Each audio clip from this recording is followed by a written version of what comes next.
paid money for years, ever since 1999. He ain't got out of the first round like Rizzo said. Get out of Rizzo. He's right. And y'all need to look at y'all coach. He ain't what he's supposed to be. You get rid of him like this year. Chris, I like you, but I think you've been Wally Pitt. You've been off way too much lately. You let Nick showcase his talent. Next thing you know, Nicky's taking your spot. You might want to.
All right, let's do it live out at the Cross Country Mortgage Campus. Cleveland Browns Daily, brought to you by Bally Bet, sports betting partner, your Cleveland Browns. I am merely Bo. He is the great Z, and a luminary right out of the gate, Devin Bush, who's become quickly a friend of the program. No Every doubt. time I see him, I light up. Your second appearance here that we've had, the first one during camp. You're vet material here now. For sure. We're talking August 20th. What is this part of camp like for you? Yeah, this is probably the best part of camp. You transition into the season. You can say all the dog days have kind of been the dog days. You kind of focusing on game planning and scheming, and you got a good hold on, what's the team look like, the identity of the team, and I mean it's just a process you just keep rolling through the season. So this is being treated as the first regular week. Like today would be a Wednesday, we'll call it, in the regular season. For sure. It's Tuesday. Okay. For sure. So you like it. So that's good. And so now we turn a little bit of our attention to the Dallas Cowboys and the things that matter, and that's got to be exciting. Does it feel long to you? It feels long to me. I don't know. Greenbrier, it just feels long. It flies, though. Every year you before you go to camp, you're like, all right, let's lock in. Then when you get into camp and you start practicing, and the minute you blink is, all right, we're getting ready to play week 1 preseason. And after that, you we rolling. So it goes by pretty fast, but it's a heck of a process, though, for sure. And for you coming into a new team, which, you started your career with the Steelers, last year Seattle, and you get to go back to Seattle here this weekend. But does that kind of make it not as necessarily monotonous for you? Because you are, in many ways, you're learning a new scheme. You're learning some new terminology and learning new, techniques within your role. So maybe sometimes when you're busier, it goes faster. Yeah, exactly. Yeah, you're right. That makes sense. Because I'm here and I got something to look forward to. I got a challenge each day with the new terminology, new people. New scheme, I guess when you're sitting someplace for 4+ years, you're like, all right, I heard this already. Let's speed this up a little bit. Can I go do this? So, yeah, it's definitely been keeping me locked in. Definitely keeping me on my toes for sure.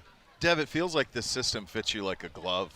I mean, you seem so comfortable, really all camp. But every time I look out there, I see you bouncing around making plays.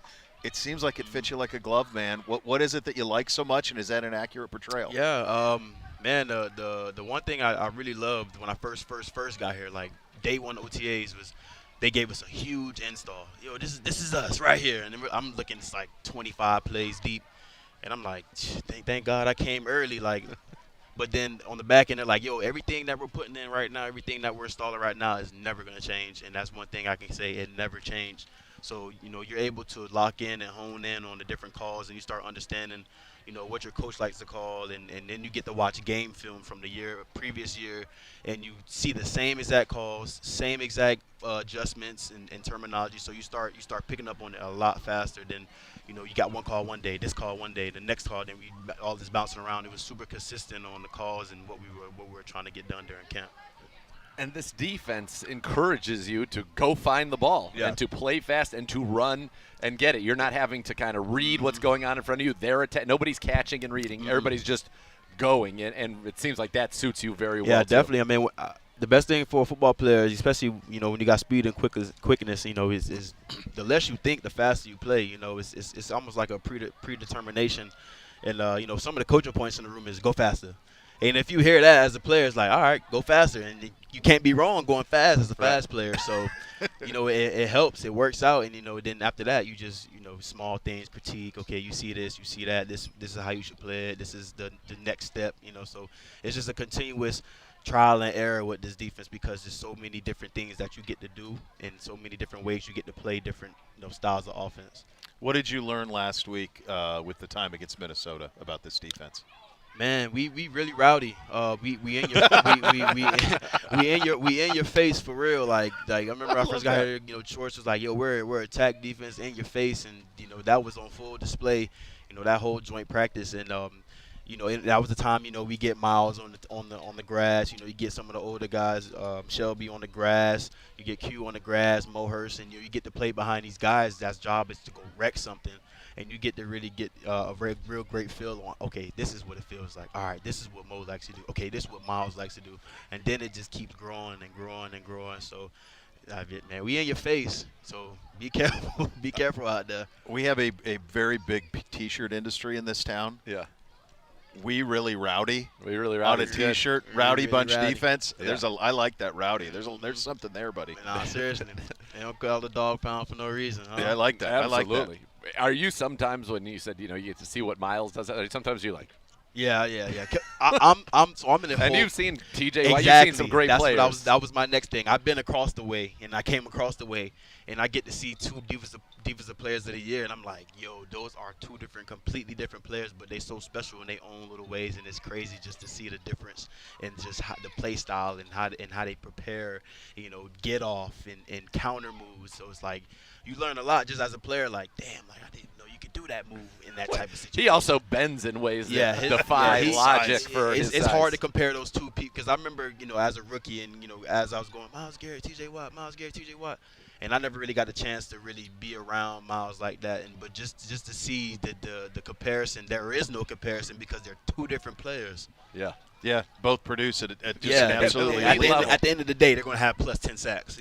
That's a given. So it's like, When you think about what this defense has in front of it, obviously what it was a year ago, you're an addition to this defense. We've had some injuries we've had to deal with too. I mean, we were talking like last week, like 5 or 6 guys you consider like starters moved in there. Have you guys and Coach Schwartz, have you built the quality depth that's required? Because one thing we learned last year, as you start to make a run to the postseason, is guys are going to get nicked. Yep. You have got to have guy behind the guy who can go. Are you seeing that at a satisfactory level? Yeah, for sure. In our room, all the guys play different spots. We playing. Everybody has two different spots that they play that they've been learning. Of course, you got a main one that you learn and that you get good at. But we developing a good number of depth, a good number of players because the team we also have is a young team, but we have a great sprinkle of veterans. That are able to drag along guys or show guys. Teach guys. Set them to the side. Hey, try this. Hey, try this. So it's like that constant motion of old and young and old dog teaching new tricks to them, So it's a constant learning process for everybody.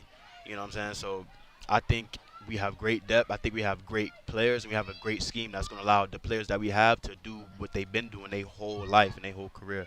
With some of those injuries, how valuable has it been for you and Mahmoud to really get all that time, all those first-team reps, all the extra work that you guys have probably gotten because of that? It definitely plays a big role into, like you said, just schemes just fitting me and me looking the way I look is because of that opportunity. Yeah. And just going out there and just trial and error and just learning and just playing fast.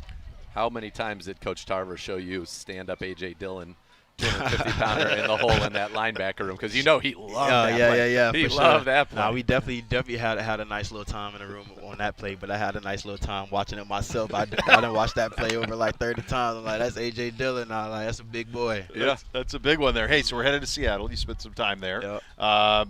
For this guy, like you got a free Friday night. You got some recommendations. Yeah, we're gonna get out of the mix. I think we're in Bellevue. I think Bellevue. Bellevue. Bellevue's is flooded with a bunch of good places. They got the broiler room. It's like the top floor of this hotel. Fire. Give me those. Yep. It's a Brad Mellon special right there. Exactly. Then they got STK. It's like a new steakhouse. We went there last year, and when you played you guys, it was right around Halloween. Yep. And we went to STK. It was me, Chris Rose, his wife, and Big Drew. Yeah. And it was an awesome meal, but every server was in costume. Yeah.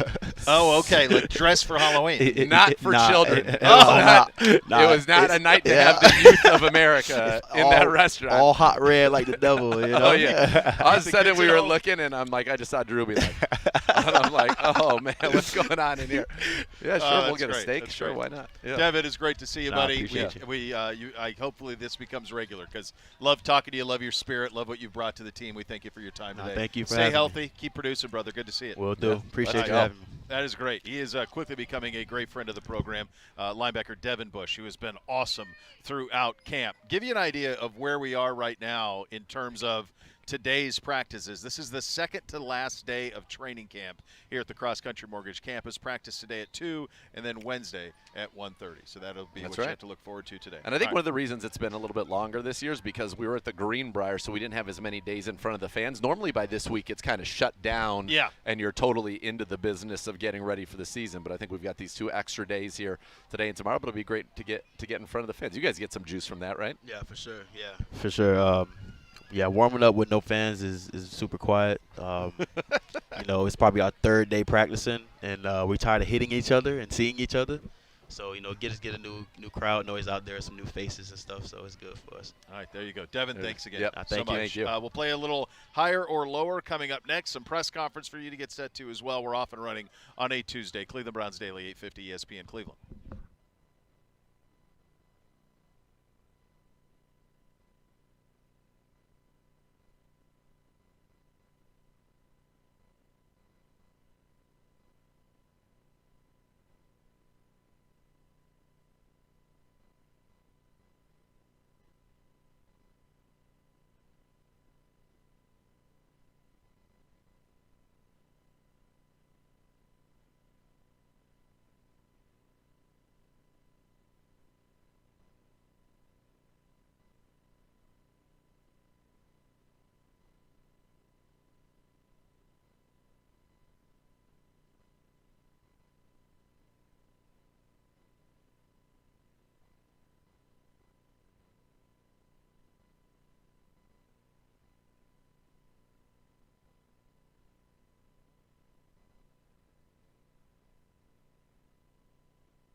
Browns fans, come party with Josh Cribbs, Kevin Mack, Joe Hayden, and more. True Fan Travel hosting premium ticket packages for Browns fans in Vegas, New Orleans, Denver, and D.C. Flights, hotels, tailgates, tickets. It's all taken care of. Visit TrueFanTravel.com today and reserve your ultimate Browns travel package. 2 of them left, my friend. It was great having Devin Bush in with us. I like him a lot. I like his play.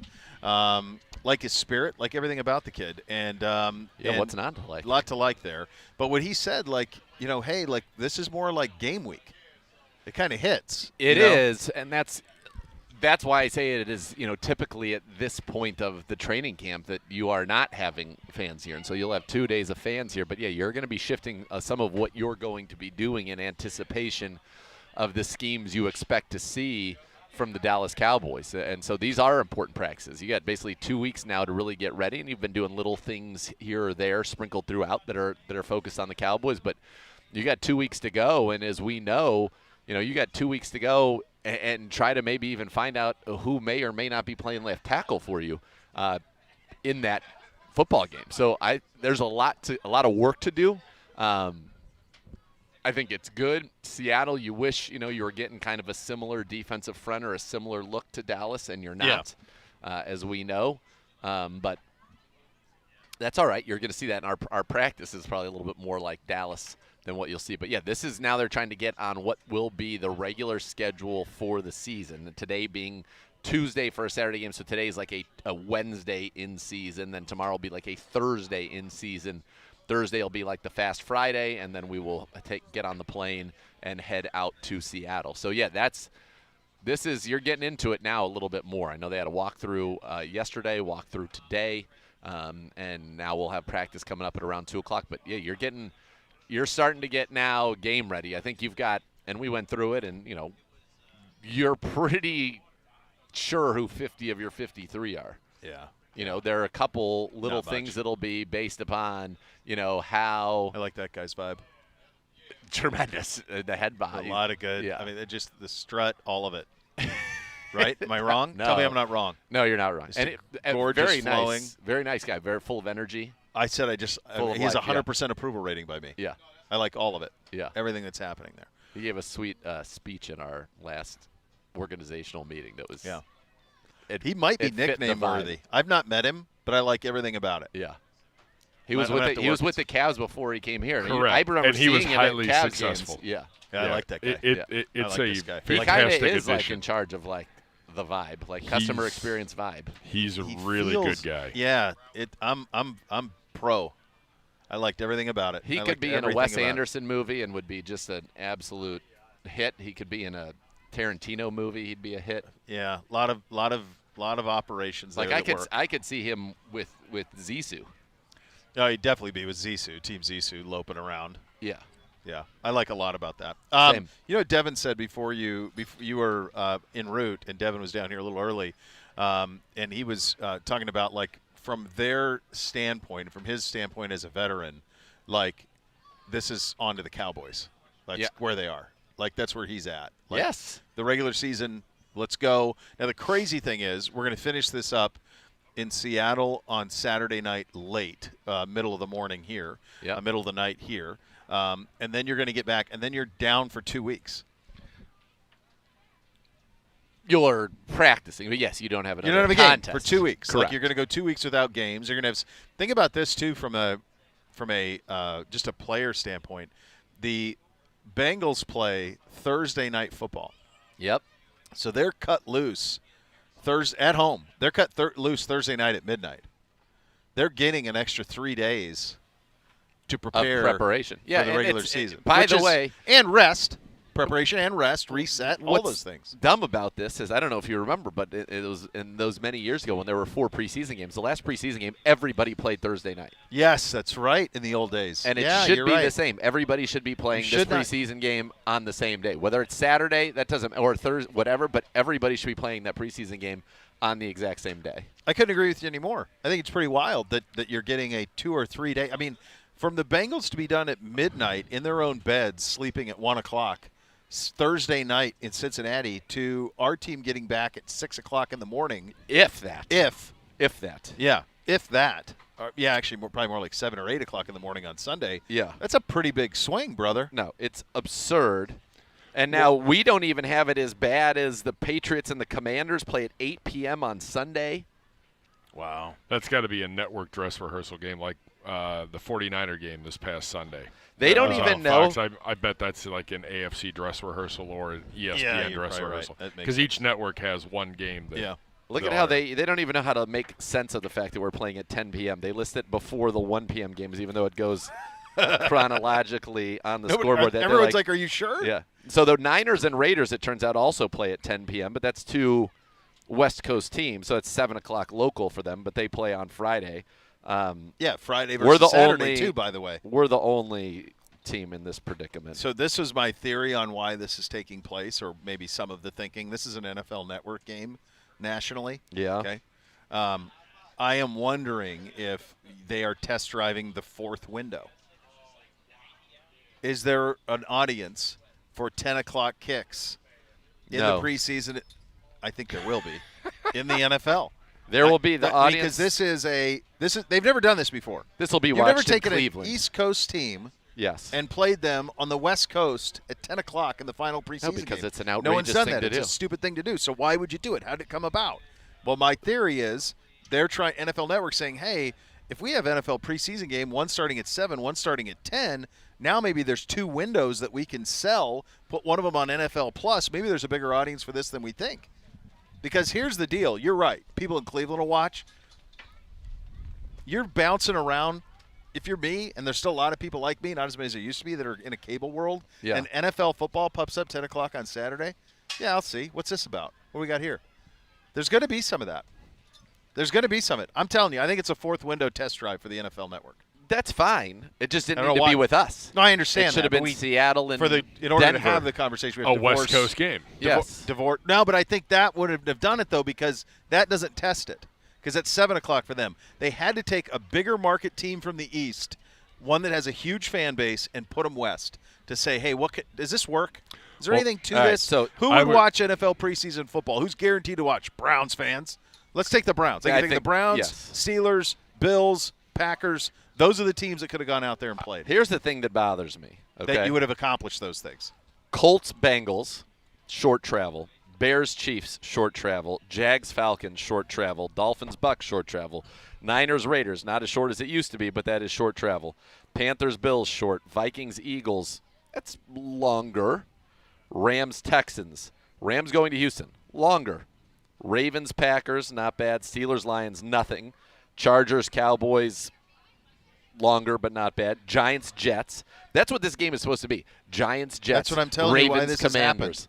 Browns, Lions. Yeah, I've just given you the answers to the test of why this is happening. I know. I don't like it. I don't either, and I wish it wasn't you guys having to do it. It should be us. I think it's stupid, but I understand why it's us, and I think this is why they're doing it. To play off of that, I mean, we're a draw, baby. On NFL Network anytime we're on. Why do you think we're always part of that Saturday triple header? Of course.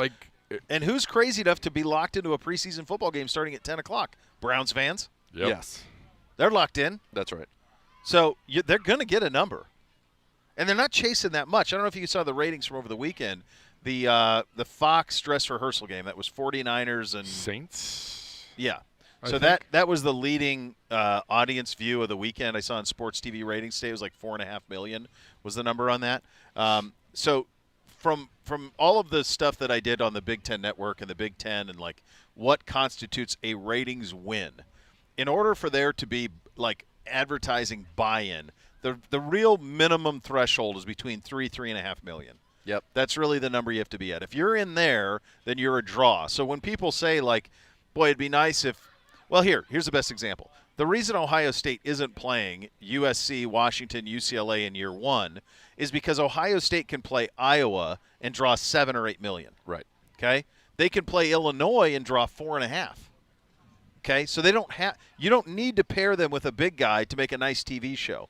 Same, I think, is true here with us. Now, this could all be nonsense, but just connecting dots, I don't know. That's what it seems like to me. And knowing how these television networks work, I think they're thinking they're going to get a big number at 10 o'clock and be able to trumpet, hey, 2 million people watched the Browns and the Seahawks on Saturday night at 10 o'clock Eastern. The thing that makes the most sense about what you're saying is that this was an out-of-left-field, last-second change. Right. So it makes sense that they would say, well, no, we need to do this for TV. That's why we're doing it. Because otherwise – it makes no sense. And it is they've done a disservice to the Cleveland Browns. Now, I don't think that that's going to have a lingering impact by the time we get to September the 8th against the Dallas Cowboys. In fact, it shouldn't. But it could have been easier. And by the way, I like some of the traditions that were made. For example, the Battle of the Barge between us and the Lions. Or going to Chicago or Chicago coming here. But that should just be every preseason should almost be like you play the same teams every single year. Like we play Chicago, Detroit, and Buffalo. Correct. There's no reason to go. There's no reason to have this get all wild. No. You know, it's for Seattle, it's unfortunate for them, but then so they play what? The Niners, the Broncos. No, you can't play the Niners, so they play the Broncos. The Chargers, the Broncos, the Raiders. And the Raiders. Right. Yeah. All of those would be. So it just no. And it is a disservice. It's a disadvantage for sure. Us versus Bengals, that's a big difference. You know where the disservice comes into play? Like, we're going to land, and our guys have to cut 40 guys. Yeah, you're right. Like that's So let's look that's at a whole plane ride home. You're exhausted, and now you got to make decisions on people's futures. So the Cowboys are at home on 4 o'clock on Saturday, and we are on the road at 10 p.m. So they don't have any travel. Yeah. Same day will be the last day that they played a football game, so at least that is somewhat, even though they start And 6 hours early. They have to come to us. We're going to finish the next day. We will finish the next day. Yeah. It will be. Mapped out the streaming schedule today, and I was like, oh, this will be this is definitely the first time that I've ever done a game that'll start on one day and end on another. Yeah, because the Thursday sure. night games usually are done by 11:30, 11:45. Yeah. Yeah, you to get into that. Same with Monday night. Yeah, it's late. It's late. So, and then for us, what exactly are we going to see? What are we, what are we going to do at left tackle? Like that's real, that type of stuff. So it's one of those things where there will be a lot of eyeballs around here on this because we want to see 4 operate the offense. Yep. Now, it'll be interesting when Kevin Stefanski said all starters should expect to play. Does that include Myles Garrett? I mean, we heard Chris Rose yesterday say absolutely not. Does it include Denzel Ward? No. Remember last year, didn't Denzel get dinged against Kansas City? Yeah. We lost a couple guys. I don't need to see any of that. I don't need to see Denzel do anything. I don't need to see Myles do anything. I'm good. I don't really need to see anybody on our defense. I'd like to see our offense play a couple of good series and get them out. I'll be honest with you. One good series. You remember the scene in Anchorman where he drops the "Go blank yourself, San Diego," and then he comes off and Ron goes, "I'm going to have to fire you," and he goes, "Bing bong bong, you're fired, Ed. I'm going to fire you, Ed. Bing bong bong." So I like that bing bong bong, like that. If you get a bing bong bong drive where it just goes score, out. Get him out. Out. Of course. Get out. I think that's. Get out. I think that goes without saying. Get out. Don't need to sit around. Yeah. Don't need to sit around for it. Look at these guys coming in. What do we got here? I feel like I've seen They're these in the guys in lines. lacrosse. What do they got? What's the name of these guys? Says It's like the Saints. Saints. Oh, that's Rocky River. That's a Rocky River area. Kids showing up. Yeah. There you go. We've seen a bunch of groups of youths. It is come Military Appreciation Day today as well, and I've seen numerous SWAT vehicles set up over there. Okay. I don't know if that means you can go play on the SWAT vehicles. Oh yeah, if there's you're our a guys. kid, but there's our guys down there in the unis. Yeah. Looking good. Looking very good. Yeah. This is a different group than we've seen in the past. it's a large group. You know what I heard today? The overnight lows in the 40s and 50s. Windows coming are back open next it's week. nice. I know, It's but like coming this back is next week. crazy. Yeah. Yeah. We've never had this. No. I'm in a vest at camp. Yeah. We've been in times we've been in a swamp. I'm in a Kokomo. You or are in whatever a this Kokomo. thing's called. I don't think that's it, but I like it better. That would have been a better day. Come down to Kokomo, Bermuda. Yeah, that was that Speaking went, of the that Keys. was cocktail. Yeah. Yeah. That That's was right. cocktail. Speaking of the Keys in the Bahamas and Bermuda, watch the first 2 episodes of Bad Monkey. How'd it do?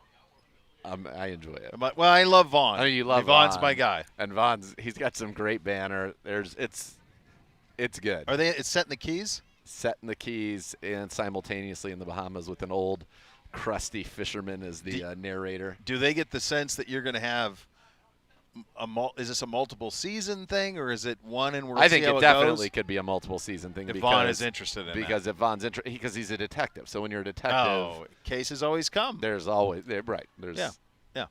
no Best shortage. example of making a show of that is Magnum P.I., where he doesn't even own the house or the car or anything, but basically gets to go around and solve mysteries and drive a rich guy's Ferrari and live in a rich guy's house. Well, Vaughn does Pretty good not. job. He is not rich. He also does not have a car, and he is a menace to the wealthy person who moved in next is that to him. where I like this. was that where Axel Foley was born? You just kind of gave That's Beverly Hills Cop. Dude, in the 80s, it didn't take much. That was a No. good It formula. was pretty easy. There was it wasn't that hard. Do you have a good-looking lead? Yep. Is there some good-looking female leads, co-stars we can bring in? Yep. Fancy car? Yep. What are we going to do? Go on adventures. Green On light it. adventures. Let's go. Green light it. But Yeah. stamp. Let's go. Do another one. How about this? We're going to have a black Firebird. Yep, it talks. Go. We'll do it chopper. live. Go. We'll do a chopper. An orange Dodge Charger. Let's green light it. Let's do it. That's exciting. I'm looking forward to that. I was thinking about Vaughn. He went in the Hollywood Walk of Fame this week. His star went on. we are of an age where I would bet a lot that our first experience with him was in Swingers. That was the first time I ever saw him. Was in Swingers. Swingers was a movie that in those days, for the kids out there, things weren't just available whenever you wanted them. It wasn't in theaters. It was one of those things that you started to get word of mouth on it. I actually read about it in Esquire is where I read about it. Vegas, that it was, baby. Yeah, and so it started to get out, and I remember going to Blockbuster and trying to rent it. And it'd be out all the time once the word came out. There were only a couple copies of it. It wasn't like a one. Yeah, it was like one copy. One copy, yeah. and it was always gone. Always. So you could never get it. And then I finally saw it. It was tremendous. And then I went and bought it. I went and found it at a Barnes and Noble or whatever, and actually bought the VHS so that I could watch it. I owned it on DVD from. Well, later, days, but I don't think there was. That would have been DVD. Yeah, I had DVD. Yeah, 90s sure. it would have been DVD. At Columbia House, baby. That was part of my. That might have been part of my initial. That might have been part of my initial. Here's what we're gonna 20 DVDs for $1. Here's what we're gonna do for you. Yeah. You're gonna get 20 CDs, and you're gonna pay $1. That's right. Now, over the course of the next 3 or 4 years, you're gonna pay a lot. You're gonna pay a lot for these CDs. Or you're just not going to pay. Or you're just gonna cancel it. Which is better. Which is a better way to do it. Well, Columbia House still trying to track him down. I mean, folks, we're old enough to remember when Netflix was basically a DVD rental service. You would be like, I like this, and they sent you the DVDs. I thought Netflix, I wasn't a subscriber of that. I never really got it, the notion of that I would want to do all of that. And if you would have told me that became this, that they've got no chance. The WWE I suppose is going to be there. Right. The idea that somebody selling books online would turn into the #1 consumer entity on the planet. So I probably wouldn't have had that either. No. But I'm excited for that. I'm excited for the. Yeah, that was good. And then shot. I was also told yesterday about a show, and I watched the trailer, and I'm definitely in on it. And I'm curious. It was out 2 years ago. A second season is coming, so that passes your threshold there. I will say this: the stars of the show are the dude, Jeff Bridges. Yeah. I know what you're talking John about. Lithgow. The old man. Yeah. It looks awesome. I watched it. Not awesome? The trailer looked great. I'm going to tell totally you what. It's an amazing premise. The first episode is stunning. Okay. Stunning. Okay. Just. Yeah. I'm in for all of it. Let's go. Give me more. And then it feels like they were trying to figure out. I mean, you'll draw your own conclusions. I think they were trying to figure out: is this something we can make more than one season while making the show? And if so, we need to slow play some stuff here. Yeah. But the first is unreal. It's So you're glad you're watching. You're eager really for good. season 2. Yeah, I'll watch. Yeah, okay. for sure. Right. It's been a while since I saw it. I watch it. I love the dude first of all, yeah. and Lithgow is. Yeah. Lithgow is a it's tour de CIA, force. CIA. Yeah, right. it's everything you want. Yeah, it's all of those things. All right, there you go. We got. There you go. We got a lot. I have to tell this story. Do whatever you want. One of the beautiful things of coaching all the boys' youth sports through the years, other than hanging out with them, is seeing all these other kids that I've coached. Yeah. So yesterday was orientation day for 10-year-old Beamsy, 8-year-old Bootsy. So we did the orientation and kind of cruise around, get him into their classes, and I see this kid that I had him in baseball when he was really young, probably 6 or 7, like that. Him and his dad and I coached, and I had him in baseball. And then I would see he always had just a huge smile on his face, just pure joy kid, just pure energy, pure joy. Love it. One of Beamsy's good buddies. And so I saw him yesterday, and it reminded me we were coaching. I was coaching flag football at the time. He wasn't on our team; he was on the other team, and I was with our team. And it was early part of flag, and the coach on the other team was kind of getting fed up because they were kind of monkeying around with the count, and they kept jumping. So instead of just saying down, set, go, or set, go, or whatever, they would add stuff, right? Or there'd be a pause. So the coach is like, "Listen, we go on down, set, hike. You got it? Down, set, hike. That's it. Down, set, hike." My guy Nolan goes under center, looks around and goes, "Purple dolphin! Purple dolphin!" So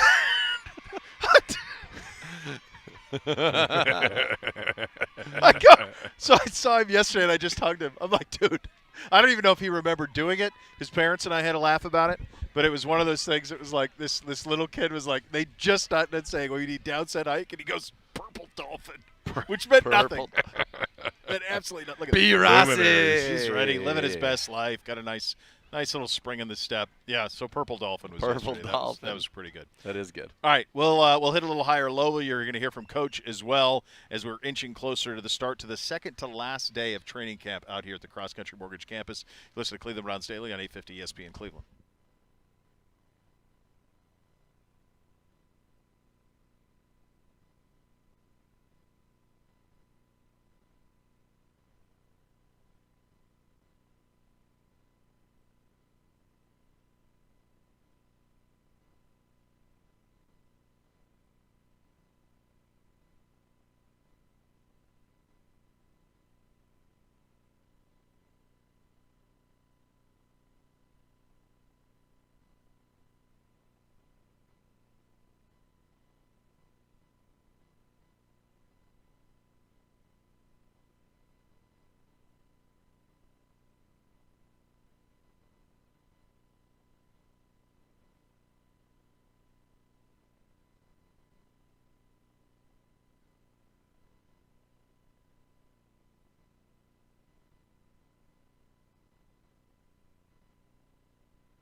Have it takes to beat out the competition under the Dog Dash Sweepstakes presented by Milkbone. For a chance to have your pup compete in the annual halftime dog races, visit clevelandbrowns.com/milkbone to enter, and check out more from Milkbone at your local grocer and pet supply store. Jack Conklin walking out.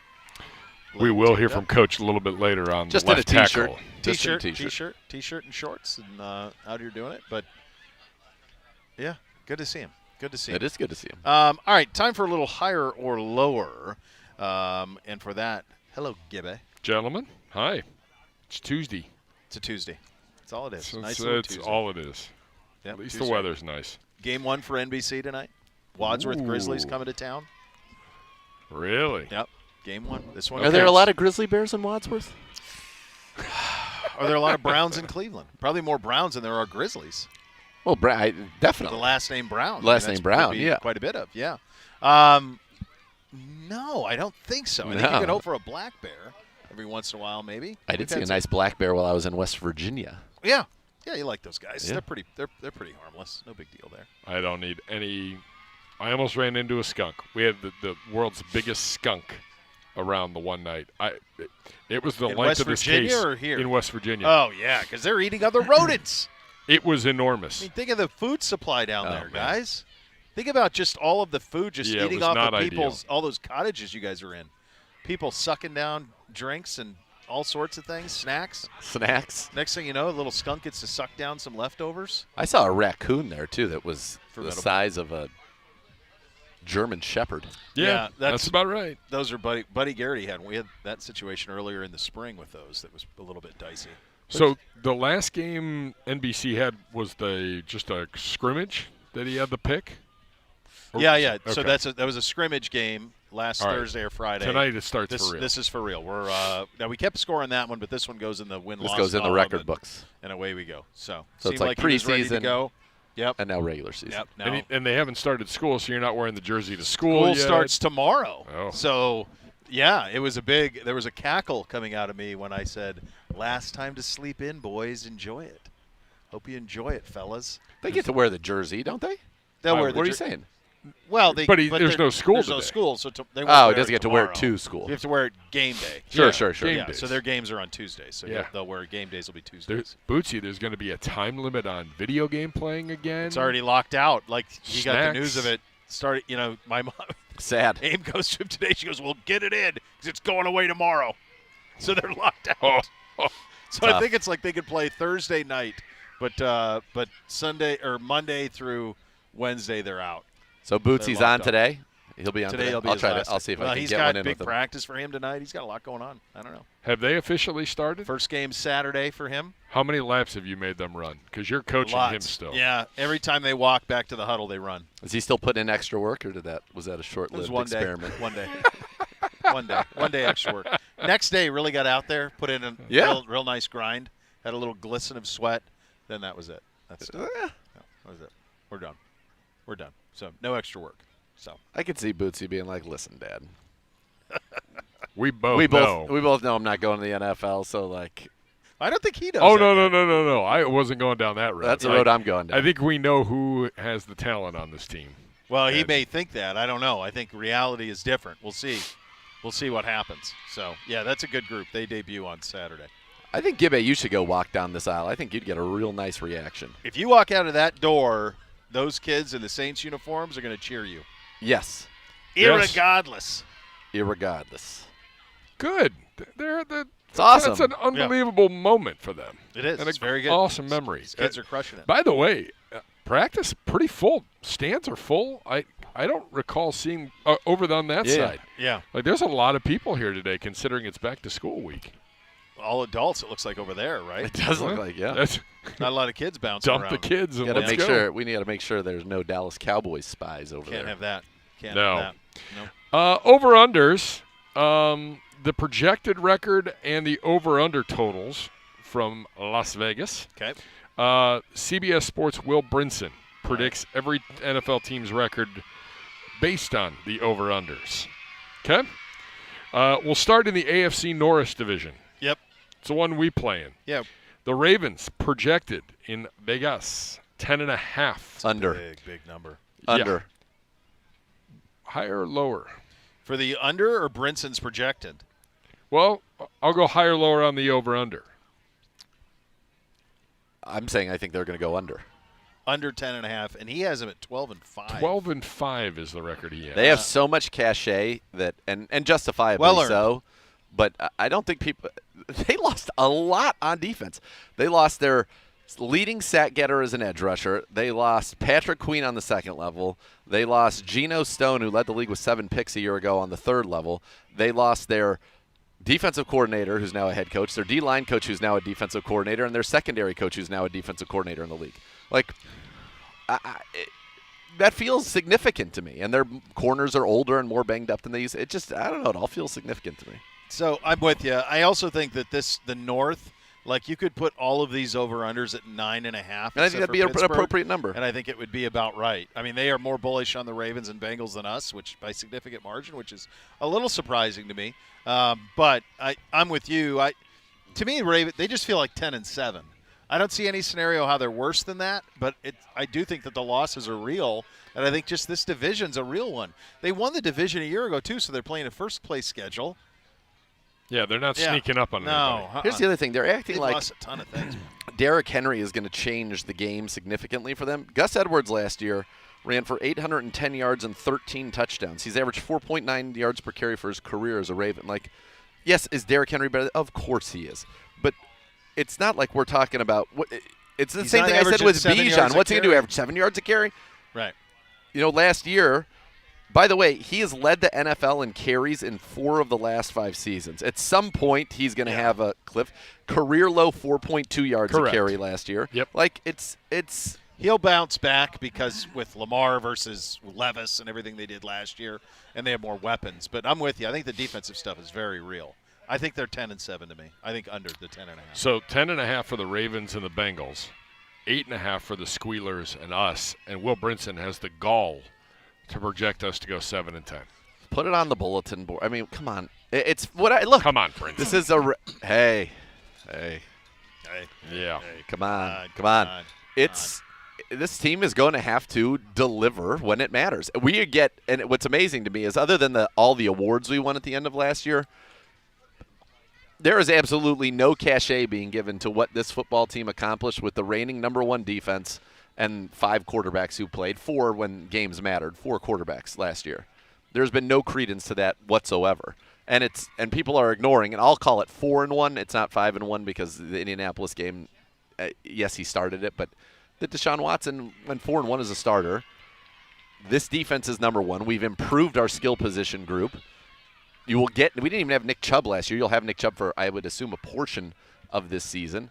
It's a lot. That's, to me, it's like, I don't know how you look at this roster top to bottom and say, yeah, this team can't win.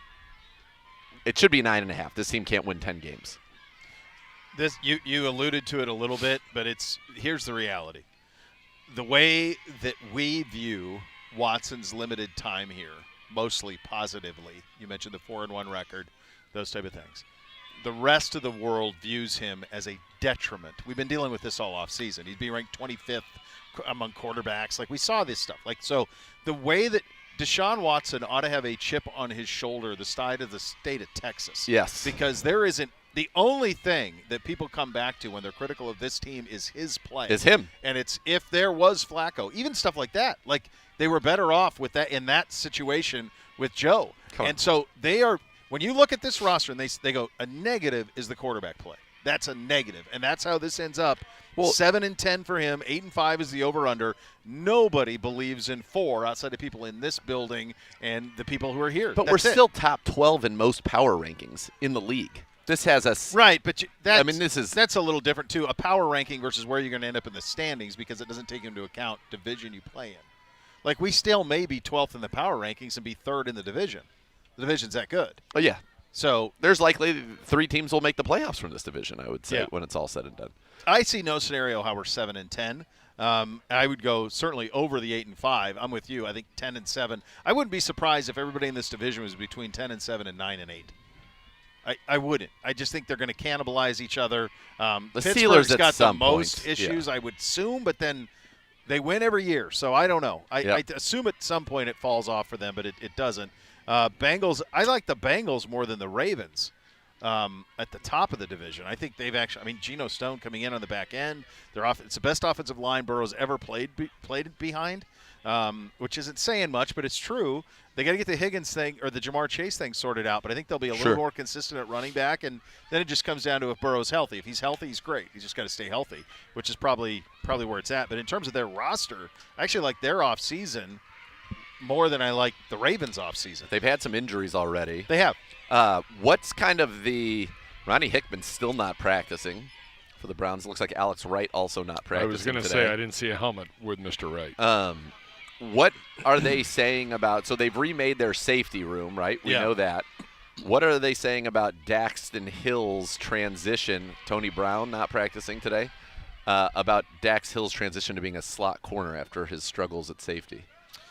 Be honest with you, I haven't drilled down on them that far to see where they are with that part of it, mostly just talking about the top-end stuff with them. I do remember talking with Mike Petraglia about it in the spring, who covers the Bengals, and their thinking was that this – but, you know, it's always through black and orange-colored glasses that this is more of a natural fit for him than what they drafted him to be. And I'm thinking, well, hey, he's a safety out of Michigan. He was a safety, and you drafted him to be a safety. Drafted him to be a safety, so that didn't work. So they've obviously had to reconfigure. Yep. But people miss on picks. It happens. Of course.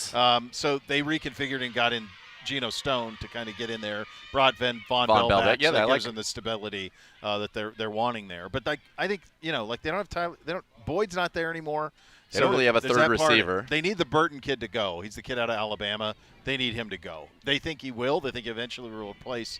T. Higgins will be the natural replacement there. But he's very talented, but a lot of issues. Yeah, I mean it happens. Yeah. I mean, that's probably why he fell where he that's fell. Why in the it draft, is why he fell. Yeah. Those things happen. Toby Fields back to practice today. Yes. Looked like he was fully ready to go. There you go. From the AFC East, gentlemen, just some other numbers that stood out. The Bills over-under were 10.5. Under, I think, too. And Will Brinson has them 10-7 winning the AFC East. So Darius is spraying these kids with water bottles. So the idea that the Dolphins and the Jets are both 9-8. Miami goes 9-8. You might have to fire Mike McDaniel. I don't understand that. They're not going 9-8. They're better than that. They're better than that. What does he have? The Jets 9-8. Yeah, the Jets. If Rodgers is healthy, they're better than that. Yeah, I think the Patriots are going to have a finally. Well, that's where you look at. Finally, we realize the Patriots suck.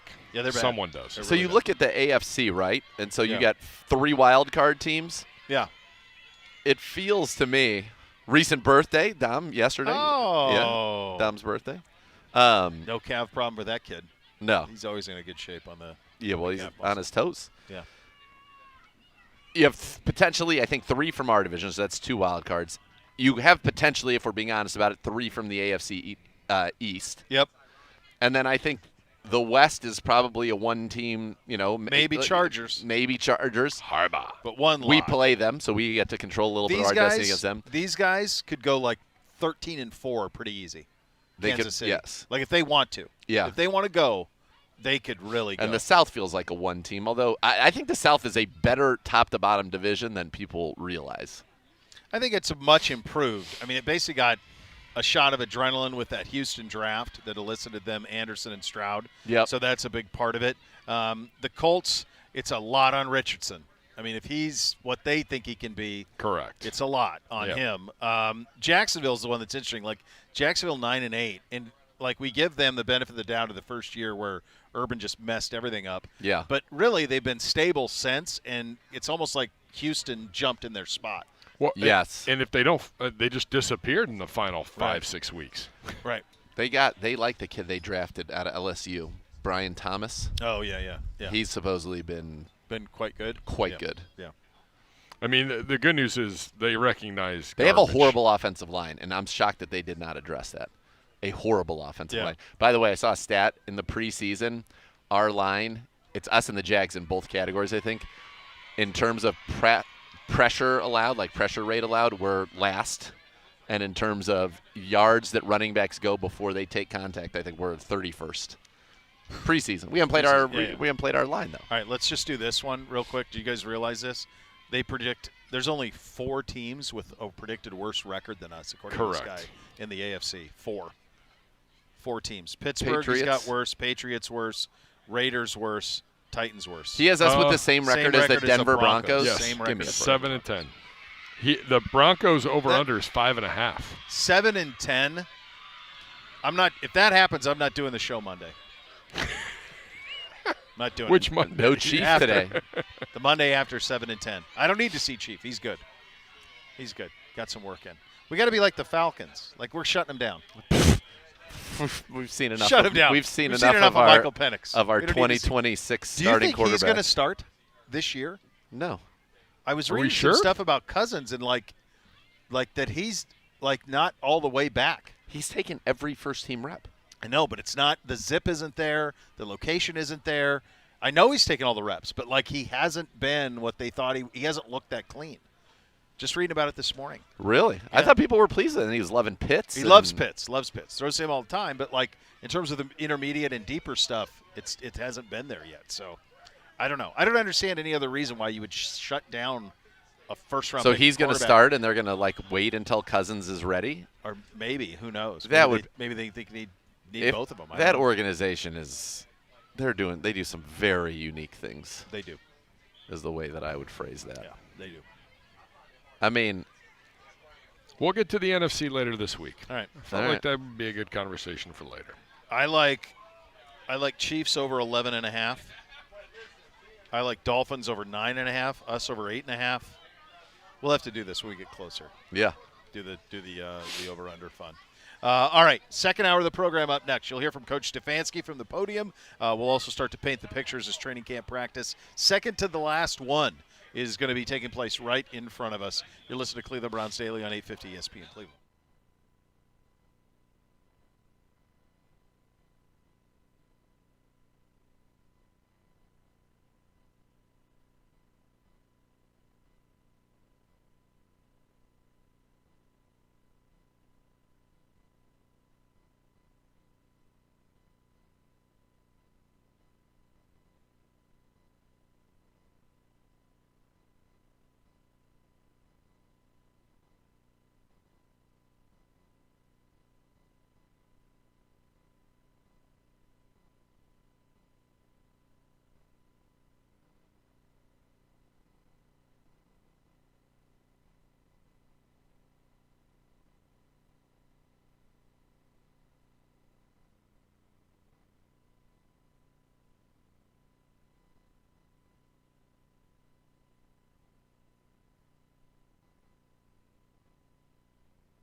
Some light calisthenics on the far end.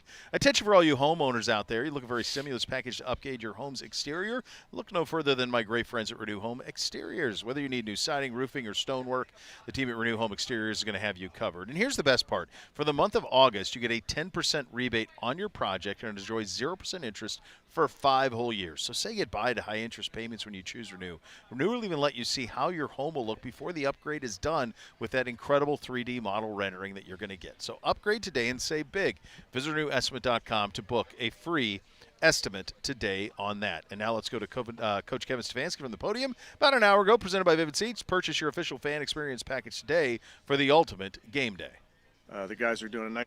You're down 4.5 minutes. To be more of a regular season schedule so the guys can get used to that type of schedule, also get used to the idea of getting a game plan, first and second down today, getting a third down game plan tomorrow, getting a red zone game plan the next day. So just really conditioning our bodies, conditioning their minds to be ready to get through a regular season schedule, if you will. So looking forward to that, looking forward to getting on the airplane, heading out to Seattle. Mike McDonald's a very, very good coach, as we've seen firsthand. Got a ton of respect for him. He's got a great coaching staff out there. So it'll be a great challenge for our football team, especially to go on the road playing a stadium that we know is very loud. So you have to deal with the noise conditions, or the crowd noise, which is, again, excellent work for our football team. But we'll start that work really in earnest today. And with that, I'll take any questions. Kevin, how did you feel when you saw the schedule that you had to go up to Seattle for a night game in the last game of this preseason? Good question, Tony. Yeah, that was surprising to us. Typically, that third game you stay local, but why don't you hang out here on Monday? What the game's on Saturday, right? So we'll be pulling up Sunday morning around 8 a.m. Why don't you hang out and ask me that question then? You had some control over preseason games. Me too. Do you feel in some ways that, is that taxing? No, it's honestly, it's not a big deal. Okay. We're going out there a couple days early. We'll get used to that time zone. Listen, there are worse things in life. It's a nice plane that we're on, so it'll be fine. As far as the plan with Deshaun, still to go? Yeah, so all of our starters should expect to play, and then we'll determine who does or doesn't, how many plays they do. Like I told you guys, in particular with Deshaun, I want to take in all the information this week and really make a final determination later in the week. How much he's going to play, or if he's going to play? Yeah, I think both. I think, like I told you guys, you have a plan, but you want to make sure as you get through the week that you feel good about it. So we'll make that determination later. If it comes to pass that Jed isn't ready for Dallas, would you consider an emergency start for Bitonio at left tackle? Yeah, I think those are all things that are speculative and for me, so I really not really concerned so much about Dallas right this minute. Obviously, we've done a lot of work on them, but focused on Seattle this week. You say that Jermaine will be the first-team left tackle this He'll week? get some work in there, yes. What have you seen from him, and is there a comfort level given the fact that he started as many games as he has? Yeah, he does a nice job. He's really done a nice job since the moment he stepped foot on campus here, getting to understand our scheme, obviously familiarity with what we're doing, playing both right and left, tough guy, plays hard, like a lot of things about him. Any update on how close Nyheim Hines is to potentially returning for you guys? He's working very hard. I don't have a date for you guys with Nyheim, but works extremely hard. I get to watch him work, so he's doing well and progressing well. Kevin, Miles Harden, it just seems like, has continued to make plays in practice, especially with Greg and Denzel missing some time. Just what have you guys seen from him so far? Yeah, a very good young player, has made some plays in practice, made some plays in these games, continuing to get better, really fits in well with that group, so excited for Miles. Kevin, where's Jack Conklin at as far as maybe returning to practice at some point? And also, if he is able to get back, do you view him as strictly a right tackle, or could he move to the left side? Jack, again, a guy who's worked extremely hard all offseason, continues to work hard. We'll see over the next, I'm really focused on today and where he is, but I can tell you he's doing everything and more to get ready to play. And then just, do you see him as a guy that can play both sides? Yeah, again, all of our guys kind of goes back to the previous question about versatility. it's important at that position. You need to see a significant more amount of Dorian and Tyler to decide what you want to do with your third QB. Yeah, I think all of these practices, Mary Kay, all the games, but just think about all the practices we've had going back to April. You're in constant evaluation mode with our guys. So everything that they get is valuable for me and them as well. So those are all determinations that will come later on. But I'm really pleased with how those guys are progressing. Z, what's the timeline? You heard Coach there as our guys are down at the far end, starting to get warmed up here a little bit. What's the timeline on getting this roster locked in? Your final stuff now, you got some health stuff you're working through. You kind of went through it yesterday in terms of how many things are kind of up for grab or not. But is it by Sunday morning? Well, the actual deadline is Tuesday the 27th. You've got to be down. Then waiver claims will run at 4 p.m. They'll be processed 4 p.m. on the 28th, next Wednesday. Okay. So you'll have the initial cut downs. Then you have the day of waiver claims. That'll be the first set because, remember, some people who make 53s will then be cut for waiver claims. Right. And then my guess is you will also have some moves in the event that you want somebody on IR eligible to return, that you might carry some people into the season on the roster. You know, some people will stay on PUP. My guess is Nick Chubb would be on the PUP list, so he doesn't count against your 53. But some people you'll want on the 53. You'll then place them on IR. You'll then have, the wink, nod deal with a vested veteran. I could think of like a Mo Hurst or a Shelby Harris, somebody like that, where they cut him, but they're on the roster basically. Yeah. So I think you'll have that all by next Thursday. I think that'll be pretty close to the team. Now the transactions might not take place until the following Monday. Yeah. So we'll say that the Monday of the Cowboys week, that will be your team that is getting ready to play them. It'll be probably set before that, but there might be some transactional moves that have to happen to make it a reality. So I feel like cut-down day is at 4 o'clock a week from today. There'll probably be a late afternoon practice because usually guys are out of the building. I'm going to be like this, brother. You are going to be. Well, you will have done it by then. It'll be done. It'll be. I think I take flight at 3:45, so I might be. Okay. When? Next Tuesday. Next Tuesday. You haven't put in for that. You haven't put in. The United States Navy. He's acting like he doesn't even know what we're talking about. It was announced by the former Secretary of the Navy on this program last week. Brevitz. That's fine, Lieutenant but here Commander inside Brevitz. the building, there's a process to.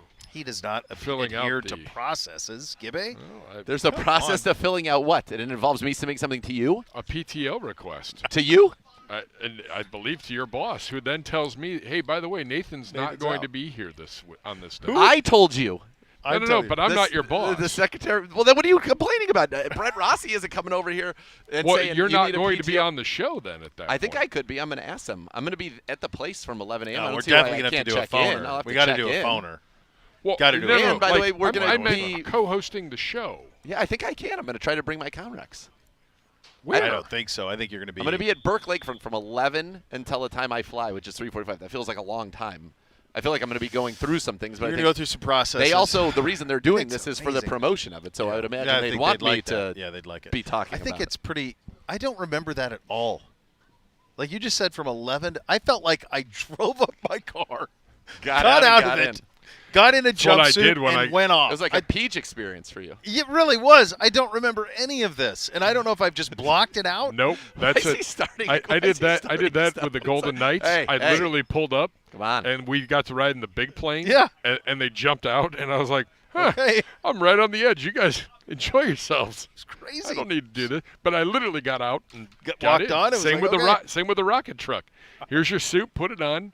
Any protocols? No, because if we crash, you're dead. You're dead. By the way, we're already we already have there are going to be some videos. There's a lot of a plan already. It's going to be very, very fun. Fine. I just there's a procedure, and I don't know if you followed it. This is not a man who adheres to procedure. Oh boy, you're above procedure. Boy, am I aware of that. There is no. They're separate Everyone procedures. is aware of that. Okay. I'm just separate procedures. Let me just hold on a second.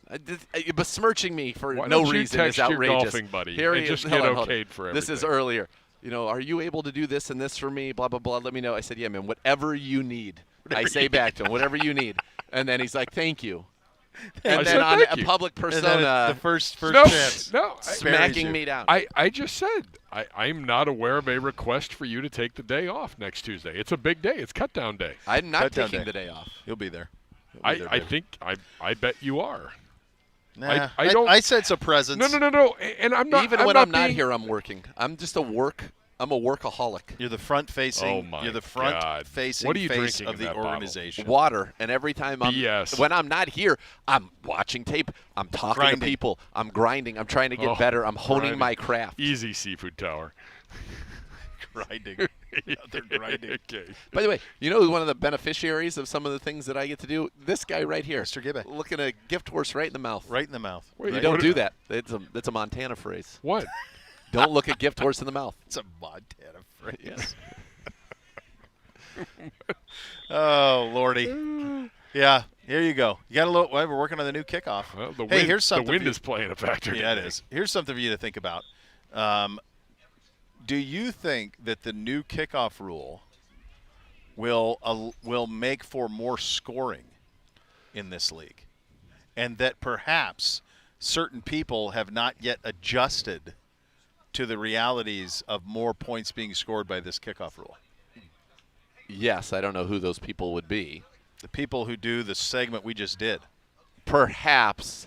I think that'll be something that's played out. I think if that is in fact the case, that you have all these now, I think there could be a recovery touchdown at some point this season if somebody hits like a little liner in the middle that causes chaos. I do think you could be right about that. I also think that there will be an adjustment pretty quickly if people are just going to the house left and right, where you see people just be like, all right, fine, we're just starting at the 30 now. Yeah, we're And doing the that. NFL has already said even if it becomes just a full out of the back of the end zone, they're not going to change it to the 35, or there are no plans to at this time. Yeah. It's still the 30 versus the 25. Yeah. There Little was adjustment something there. yesterday that ESPN said like the league was actually contemplating already moving like the touchback. No, then they're not. Well, they announced they're not going to this Yes. year, but like that there was already some discussion. Well, I think they really want to have the kickoff, and Yeah. so They want to have the play. they want the play. Yeah. And I don't know if you're going to – what do you make about – you've seen 2 preseason games with us doing it. What have you seen anything that you feel could be a harbinger of things to come? Yeah, I feel like you even saw it just kind of on some pretty vanilla returns. You can still get it out to the 37. Like back in the day, if you started to drive the 37, it felt like, whoa, So, yeah, I do think it's gonna set up for the offense and make things more difficult certainly on some defenses with field position. Yeah. Yeah, I think that's the expectation. Yeah. Yeah.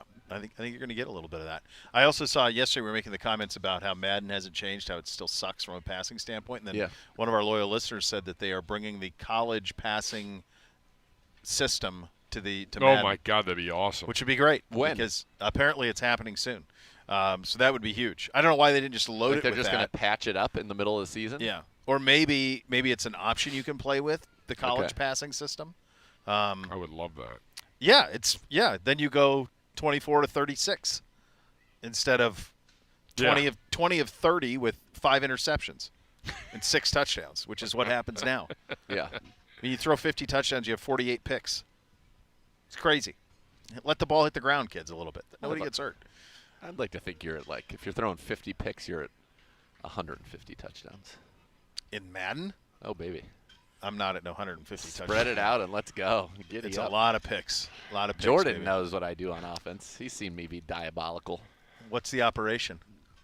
Just throw it and just win. You never know where the ball's going, but it's going somewhere. And don't you come try to press my stud. I saw you try to do that at the top of the screen. Try to give him a little press coverage. I'm like, you serious, bro? Seriously? Touchdown. Got him. Right over the top. Got him. Got him. That easy. That's it. All right, there you go. All right, we are doing some special team stuff out here. We'll continue to paint those pictures for you. You're listening to the second hour of Cleveland Browns Daily on 850 ESPN Cleveland.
Yep.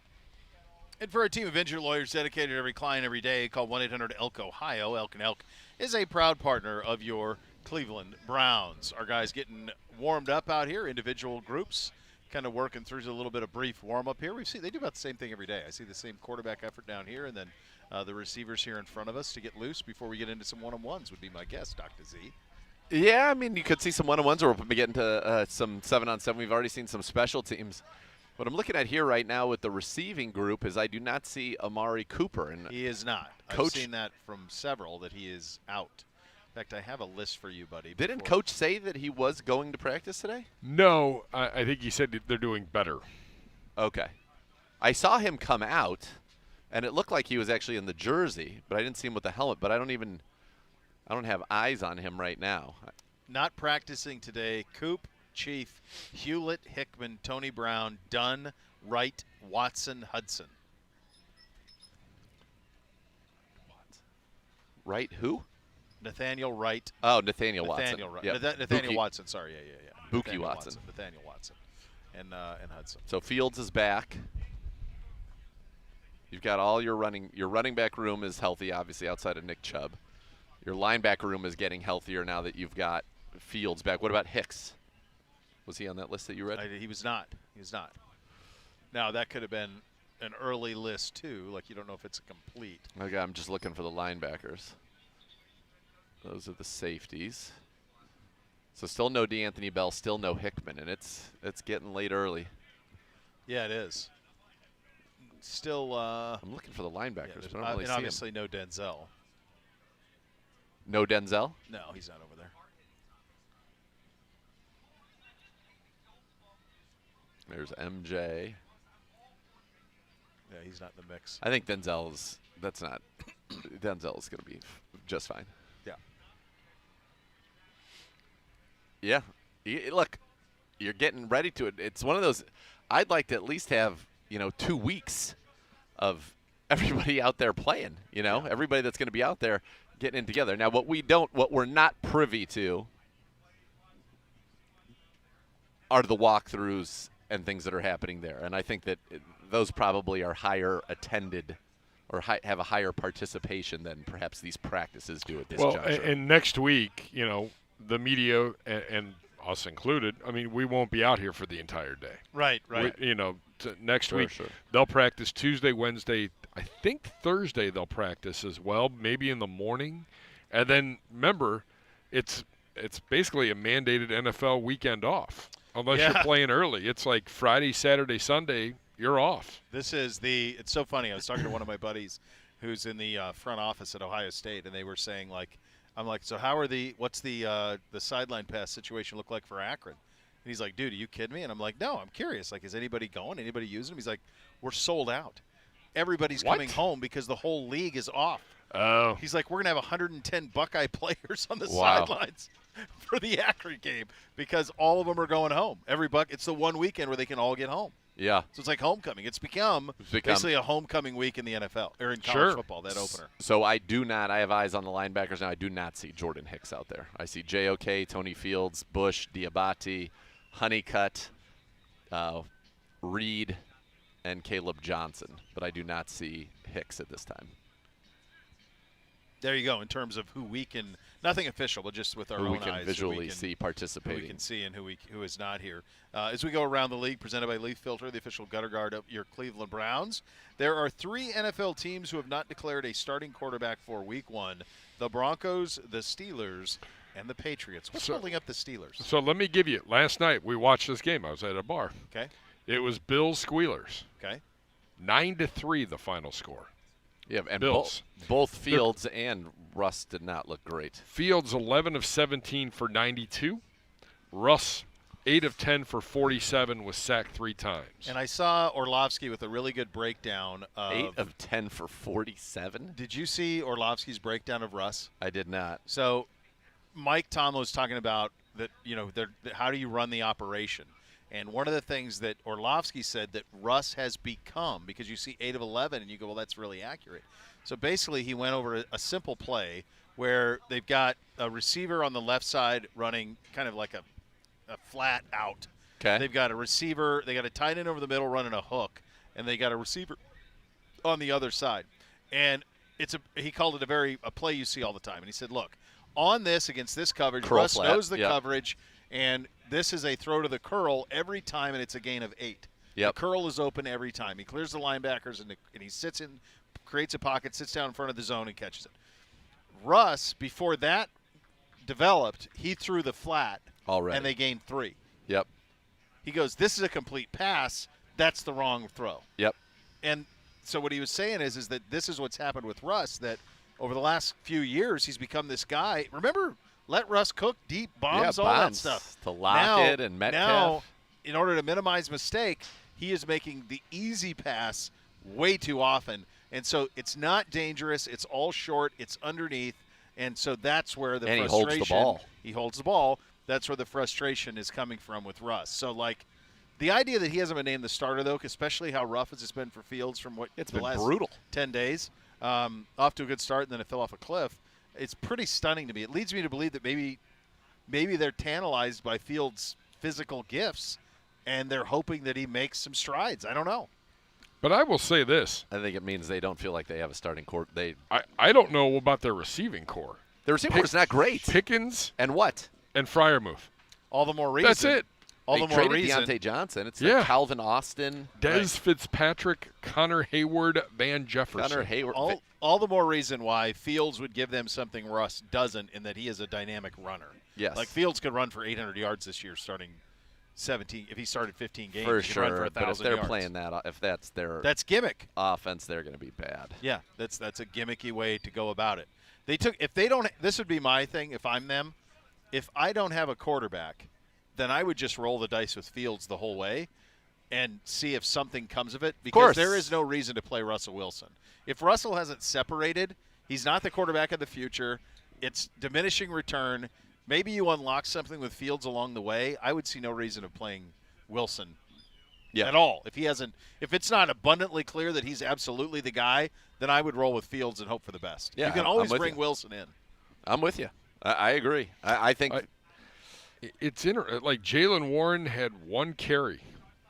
Well, they're probably saving him. I mean, I think this is Arthur Smith now. They're going to run the ball a ton with Najee. So they may like Russ in that he's not going to do anything great, but he's also not going to turn it over, hurt him. You know, I mean, he had Mariota starting for a while in Atlanta with him. Yeah, that could be. I mean, that's what Arthur wants for sure. So maybe that's the operation there. Broncos got to go with Knicks, don't they? Who's even competing with Stidham? Yeah. Play the kid. Play the kid. Why not? I would agree with that. And then who's the other one? Patriots. I mean, you got to play trade Drake May. I think you do. Obviously, we love Jacoby here, but you also, who's he throwing to? Like, you can't just play the kid and put him in a situation that's going to give them bad habits and bad vibes and bad memories. It very easily. I don't know their offensive line situation but well enough. But I know they don't have much on the outside at all. So who's their number one receiver? By the way, Denver's QBs, going back to Denver, Bo Nix, Jared Stidham, Zach Wilson. Yeah, go ahead and just start him. I don't know what you're doing Let's there. go. They at least have, contain yourself. Cortland Sutton. They have some actual receivers. There's Greg Newsome out there. So there are a lot of people. David Bell not practicing still. By the way, walking around. Kevin Arnold, who's spinning the dials for us back at the ranch, listen back. Coach said Cooper was going to practice today. Huh. That's what I thought. So that really did happen. That's what I thought. Yeah. Well, he ain't. No. Drake May's going up against Jacoby Brissett, Joe Milton III, and Bailey Zappi. Who are there? Are you on their depth? Who are there? Give me their receivers.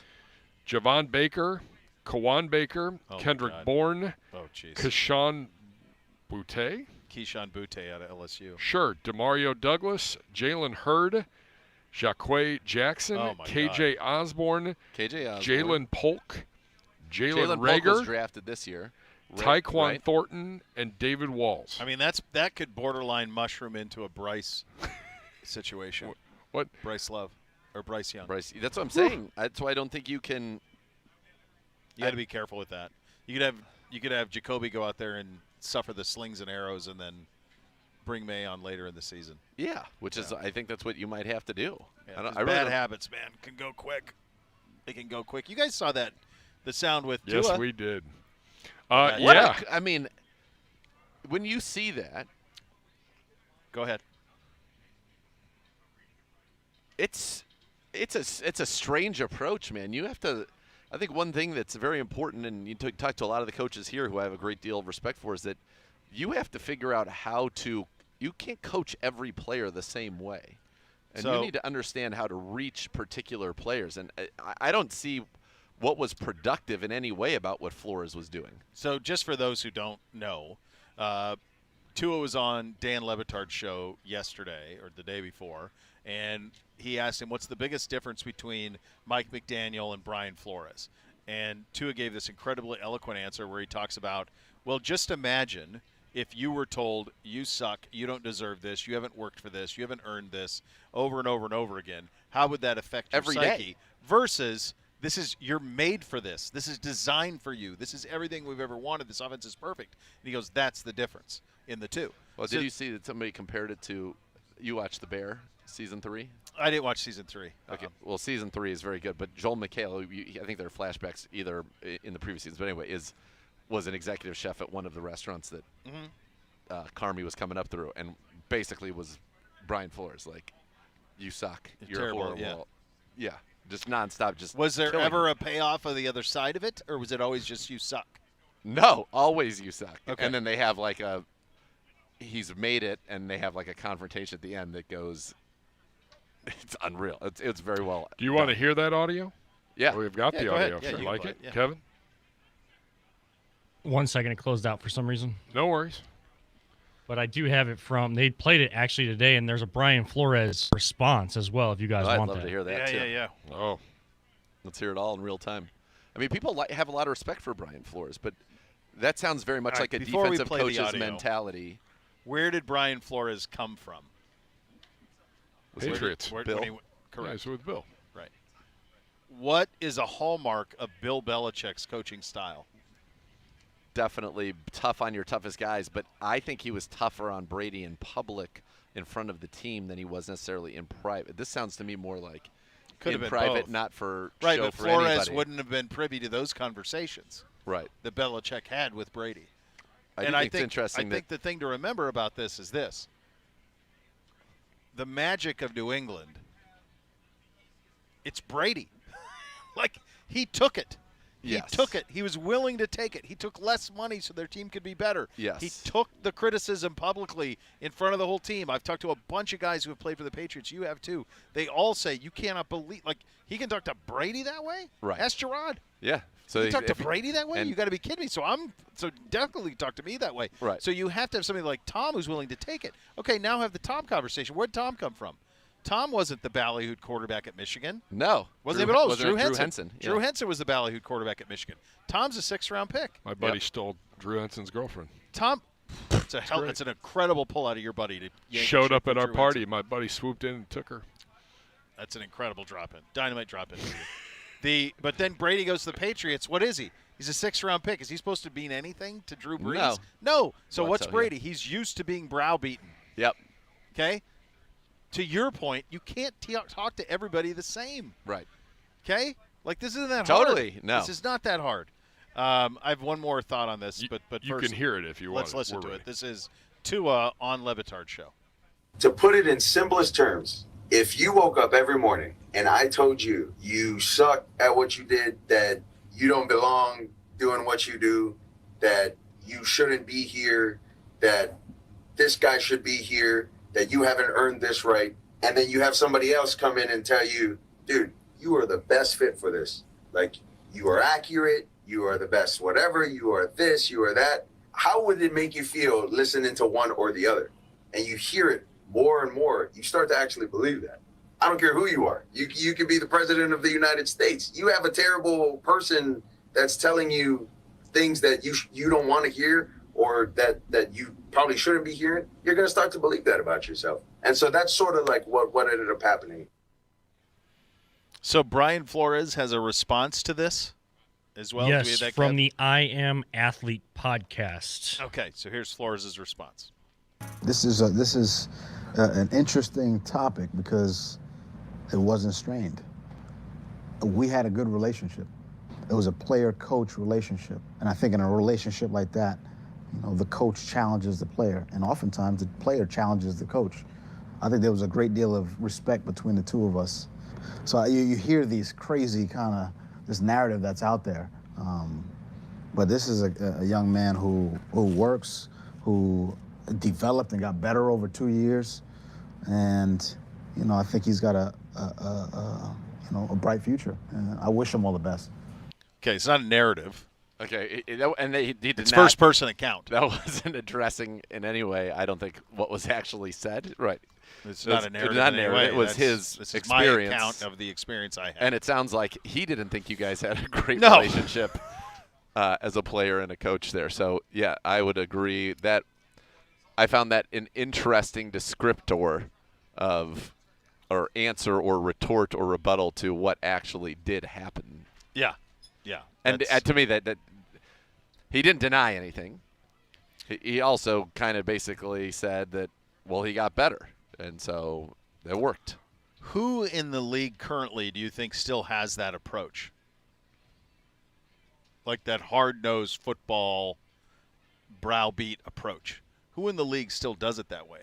I don't know if anybody does. I don't think anybody does. I went around it this morning, and I'm like, now I'll be candid with you. Like I don't know Raheem Morris's approach. I don't know that. No. So it's possible, but there are so many Kyle McVay disciples out there, and none of them have that style. None of them. No, and I would go so far as to say Pretty that the sweet person run there, by the way. that was a nice Deontay Foreman. I like Deontay Foreman. Yeah.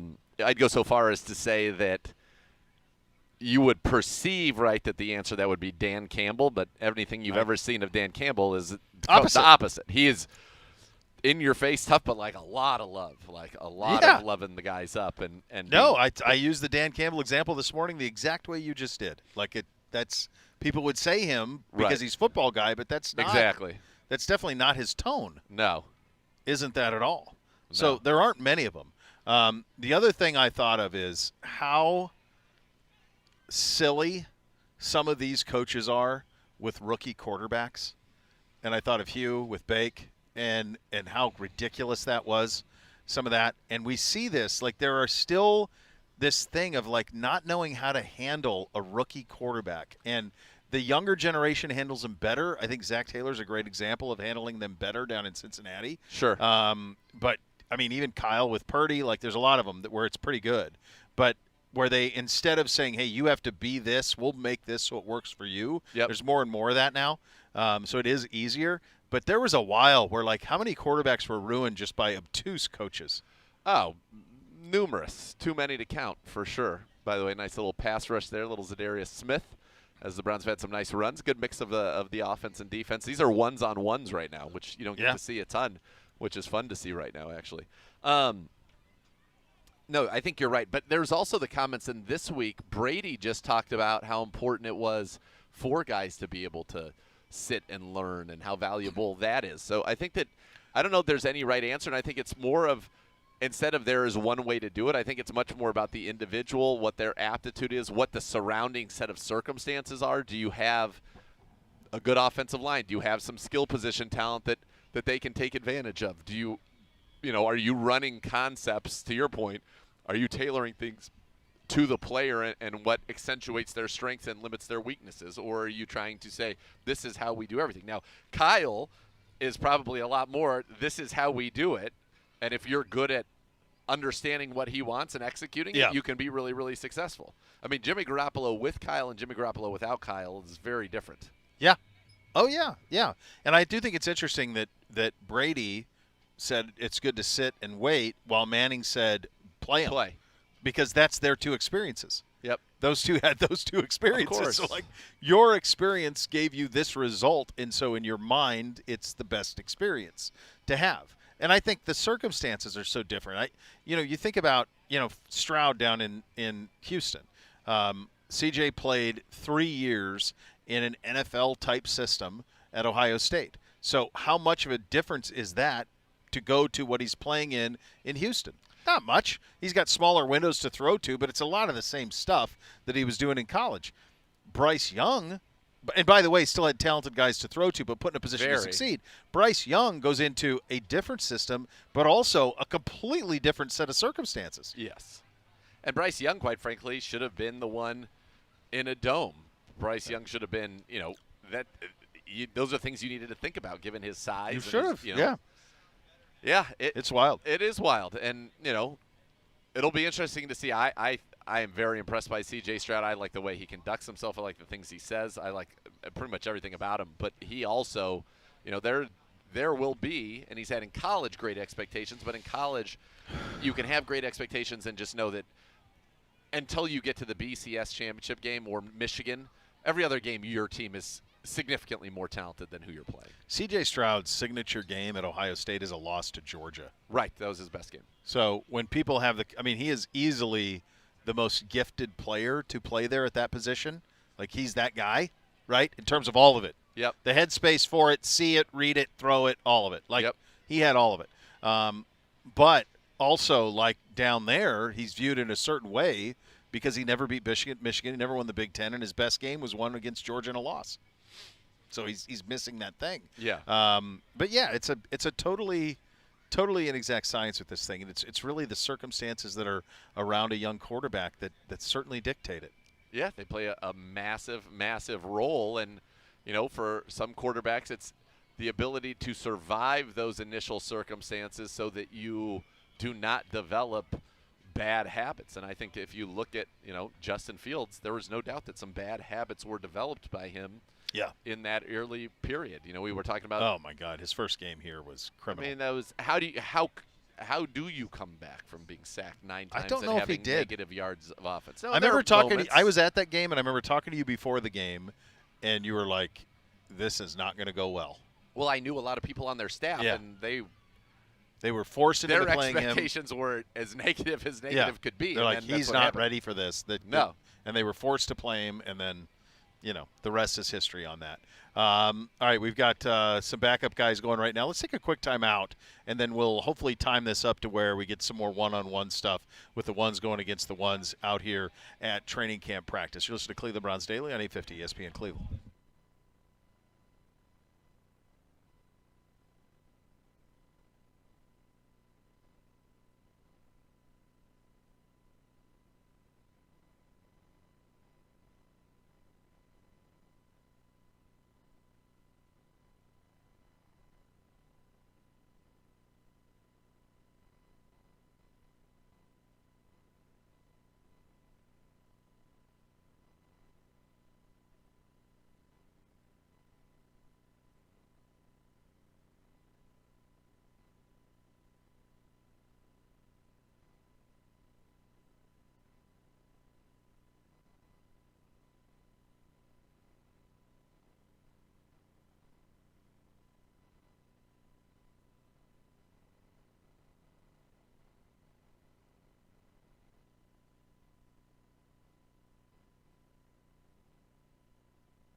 Boost your game day this season with Ballybet Sportsbook app. Place your first bet, $50 or more. You get $150 back in bonus bets. Ballybet, official sports betting partner of your Cleveland Browns. Here's Deshaun out here. A little 7-on-7 work. Spin it around a little bit. Ooh, deep ball down the sideline to Judy. Oh, Jerry. Did he drop it? He bobbled it. It's right. He bobbled it, but it's I mean, perfect. Perfect pass. He was open. We'll call it a catch for our purposes.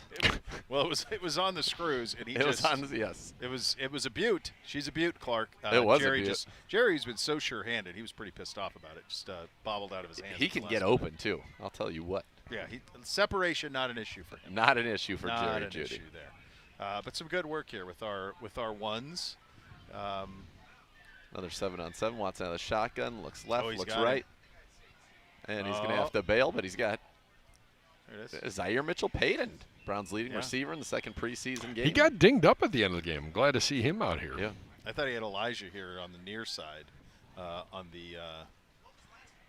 I couldn't post. see. A little bit of a flag route there. RJ is a formidable obstacle to my my viewing twin. angle. You don't besmirch. That wasn't a besmirching. You guys this close together. It is wild. It's wild to see. Wild. There are still people in this building that get us confused, and it's great. Well, I mean, you guys really. I'll get a text from him. I think when people are thinking about the wrong way, I think they're looking at the face or they're looking at the posture, and that's going to lead to confusion. Look at the feet. RJ's feet are very normal in terms of the angles at which they are in relation to his knees. Whereas Gibbe's gonna. I don't know, dude. Gibbe's gonna have a foot that is pointed straight in, and it's gonna. You're gonna say, wait a second, what's going on here? Oh man, we're starting back with some more joy. Oh yeah. Everything you'd want. Everything you'd want there. I think you could have locks like that. I think if you tried. It's a lot of. I mean, I haven't had a haircut since May, and it's an awkward stage right now. It's okay with a hat, but then without it gets Since pretty loose. May, wow. Yeah, it's been a minute. Wow. It's been a minute. Yeah. I'm gonna give myself a haircut today. There you go. Got to get ready for Seattle. I need like a few days. Once I shave it down, I need a few days of growth for it to be, to get back to TV where you need. ready. I love when you have a fresh dome. James with a completion over there, and we'll be back tomorrow with more of this fun as the final day of training camp will commence. The good news is the next level is going to take you through the next couple of hours, and they will continue to paint that picture for you. Thanks for listening, buddy. Cleveland Browns Daily, 850 ESPN Cleveland.